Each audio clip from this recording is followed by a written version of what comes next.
Mass TV news కి స్వాగతం. అధికార పార్టీ ప్రతిపక్ష పార్టీలపై ఓ రేంజ్ లో ఫైర్ అయిన బీఎస్పీ అభ్యర్థి. ఓటును నోటుతో కొనుక్కునే పార్టీలు, అధికార ప్రతిపక్ష పార్టీలు.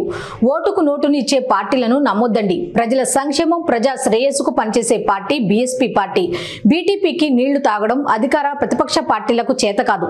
జగనన్న లేఅవుట్ లో రైతులకు దగా మోసం జరిగింది. బహుజన్ సమాజ్ పార్టీ ఆధ్వర్యంలో ప్రెస్ మీట్ పెట్టడానికి ముఖ్య కారణం ఏంటంటే, ఇంతవరకు రాయదుర్గం ప్రజలు నన్ను ఎంతగానో ఆదరించారు. అదే విధంగా మీడియా వాళ్ళు కావచ్చు, పత్రికల వాళ్ళు కావచ్చు, మొత్తం నాకు వాళ్ళ సహాయ సహకారాలు పూర్తిగా అందించినందుకు ప్రతి ఒక్కరికి పేరు పేరున ధన్యవాదాలు తెలియజేస్తున్నా. నిన్న మేము బహుజన్ సమాజ్ పార్టీ ఆధ్వర్యంలో ర్యాలీ చేయడం జరిగింది. ఈరోజు ఓట్లని నోటుతో కొంటా ఉన్నారు. ఇది సరైన పద్ధతి కాదు. ఏదన్నా ఉంటే మీరు ప్రచారం చేసుకున్నాం, వాళ్ళు ప్రతిమాలో ఓట్లు వేయించుకున్నారు. కానీ ఈరోజు ప్రతి చోట పంపకం జరుగుతోంది. ఓట్ల పంపకము ప్రతి చోట్ల నోట్లతోనే ఓట్లు కొంటా ఉన్నారు. మీ ఏ ఏరియాలో అయినా కూడా మీరు మీడియా మిత్రులు కెమెరా పెట్టుకోకపోతే ఖచ్చితంగా 100% వాళ్ళు దొరుకుతారు. కాకపోతే ఇక్కడున్న అధికారులు కూడా దీనిపైన దృష్టి సాధించాలి. సెకండ్ వన్ ఏంటంటే, ఈ 2000 రూపాయలు వీళ్ళు నోటు ఇచ్చి ఓటు కొంటా ఉన్నారు. ఎంత అక్రమార్జన అనేది వీళ్ళు చేసింటే ఈ విధంగా పాల్పడతారని చెప్పేది ప్రజలు గమనించాలి. ఈరోజు రాయదుర్గంలో అభివృద్ధి అనేది చాలా శూన్యంగా ఉంది. వీళ్ళు ఎక్కడి నుంచో వచ్చి ఇక్కడ ఎమ్మెల్యేలుగా గెలిచి అభివృద్ధి అనేది జరుపుకోకున్నట్లు, నేను గడప గడపకు తిరగడం వల్ల ప్రతి చోట ఏ సమస్య ఉందనేది క్షుణ్ణంగా నాకు తెలుసు. ఏ ఏరియాలో కూడా కరెక్ట్ అభివృద్ధి లేదు, కాలువలు లేవు, రోడ్లు లేవు, ప్రతి ఒక్కటి సమస్యలతో కూడుకొని ఉంది. ఇప్పుడు నేను ముఖ్యంగా ఒక విషయం చెప్పాలనుకుంటున్నా. జగనన్న కాలనీస్ సంబంధించి ఒక పెద్ద స్కామ్ అనేది ఇక్కడ జరిగింది. ఆ స్కామ్ని ప్రతిపక్షము మాట్లాడటం లేదు, అధికార పక్షం నాయకులు దీని గురించి మాట్లాడడం లేదు, ఇతర పార్టీ నాయకులు కూడా మాట్లాడడం లేదు.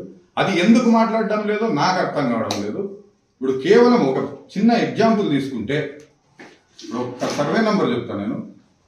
సర్వే నంబర్ 36/1లో 4 ఎకరాల 52 సెంట్లు స్థలాన్ని కొంతమంది అధికార పార్టీ వ్యక్తులు 36,16,16,16,కు 4.5 దీన్ని వీళ్ళు అగ్రిమెంట్ చేసుకున్నారు. అగ్రిమెంట్ చేసుకోయిన తర్వాత వీళ్ళు ఏం చేశారు, ప్రభుత్వానికి ఈ భూమిని అమ్మినారు. ఎంతకు అమ్మినారు? 1,57,500,000 రూపాయలు. 1,57,500,000 రూపాయలకు అమ్మినారు. అంటే ఇప్పుడు 36 లక్షలు కొన్న భూమి ఇంకెక్కడ పోయింది? ఈ 1,20,00,000 ఎక్కడ పోయింది? డబ్బు ఎవరింటికి పోయింది? దీనికి అధికార పక్షాలు నాయకులు సమాధానం చెప్పాలా? ఈ విషయం తెలిసి తెలియకోకున్నట్లు నటిస్తున్న ప్రతిపక్ష నాయకులు సమాధానం చెప్పాలా? ఇది ఏ విధంగా జరిగింది? ఇంత అన్యాయం ఒక్క లేఅవుట్లోనే ఇంత అన్యాయం జరిగితే ఇక్కడ 7 లేఅవుట్లో ఎంత జరిగింది, రాష్ట్ర వ్యాప్తంగా ఎంత జరిగింది, జిల్లా వ్యాప్తంగా ఎంత జరిగింది అనేది ప్రజలు గమనించాల. ఇప్పుడు మీరు రోడ్డుకి 2,000 రూపాయలు తీసుకోవడం వల్లే ఇవన్నీ జరుగుతున్నాయి. మీరు తీసుకోకున్నట్టు వీళ్ళని నిలదీయాలంటే మీరు నోటు తీసుకోకూడదు. ఓటు స్వచ్ఛందంగా వేసినప్పుడే వీళ్ళు కాలర్ను బట్టి మీరు చేసిందే తప్పు ఇదే అని మనం చూపించగలం. దయచేసి చెప్తున్నా, ప్రతి ఒక్కరికి ప్రజలకి నోటుతో ఓటును కొనకండి, విలువ ఉన్న వ్యక్తులకి ఓటేయండి. ఇలాంటి స్కామ్లు చాలా ఉన్నాయి. ఈ స్కామ్లు పూర్తిగా మేము బయట పెడతాం. సెకండ్ వన్ వచ్చేసి, సిట్టింగ్ జడ్జితో దీన్ని విచారణ జరిపించే స్థాయికి మేము తీసుకెళ్తాం. కలెక్టర్ గారికి త్వరలోనే కలెక్టర్ గారిని ఎలక్షన్ అయిపోతేనే కలెక్టర్ గారి దృష్టికి తీసుకెళ్లి ఒక సిట్టింగ్ జడ్జితో కానీ మరి ఇతర అధికారులతో కానీ దీన్ని మొత్తం ఇన్వెస్టిగేషన్ చేయించి లబ్ధిదారులకి అందాల్సిన అమౌంట్ అన్నా అందజేయిస్తాం, లేదా గవర్నమెంట్ కన్నా రిటర్న్ కట్టేటట్టు చేస్తాం. ఇదైతే ఖచ్చితంగా తెలియజేస్తున్నాం.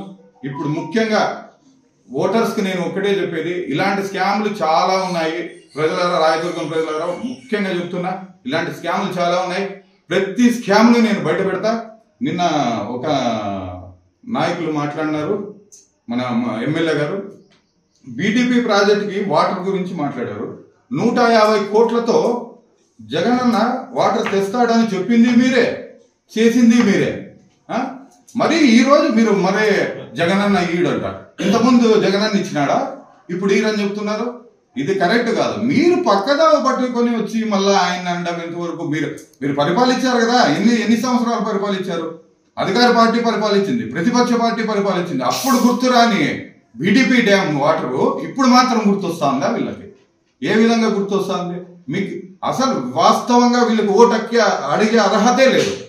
నేను వాస్తవంగా చెప్తున్నా, బహుజన సమాజ్ పార్టీ తరఫున వీళ్ళు ఓటు అడిగే అర్హతే లేదని చెప్పేసి తెలియజేస్తున్నా. దయచేసి రాయదుర్గం వాసులకు ఒక్కసారి గమనించండి. ఎక్కడ అన్యాయం జరుగుతుందో, ఎక్కడ అక్రమం జరుగుతుందో ఒకసారి గమనించండి. భయపడద్దండి, బహుజనులారా మీరు భయపడద్దండి. బహుజన్ సమాజ్ పార్టీ మీకు అండుగా ఉంది అని చెప్పేసి తెలియజేస్తూ జై భీమ్, జై భారత్. ముఖ్యంగా ఈరోజు ఈ ప్రెస్ మీట్ నిర్వహించడానికి ముఖ్య కారణం ఏంటంటే, ఇంతవరకు రాయదుర్గం వాసులు బహుజన సమాజ్ పార్టీని నన్ను బాగా ఆదరించారు. రేపు జరగబోయే ఎన్నికల్లో అందరూ మాకు ఓటు వేసి గెలిపించాలని చెప్పేసి కోరుకుంటున్నా. ఇప్పుడు ఉన్న అభ్యర్థులు కావచ్చు, గతంలో ఉన్న అభ్యర్థులు కావచ్చు, ఈ ఓట్లని నోట్లతో కొంటా ఉన్నారు. దీన్ని మేమైతే చాలా తీవ్రంగా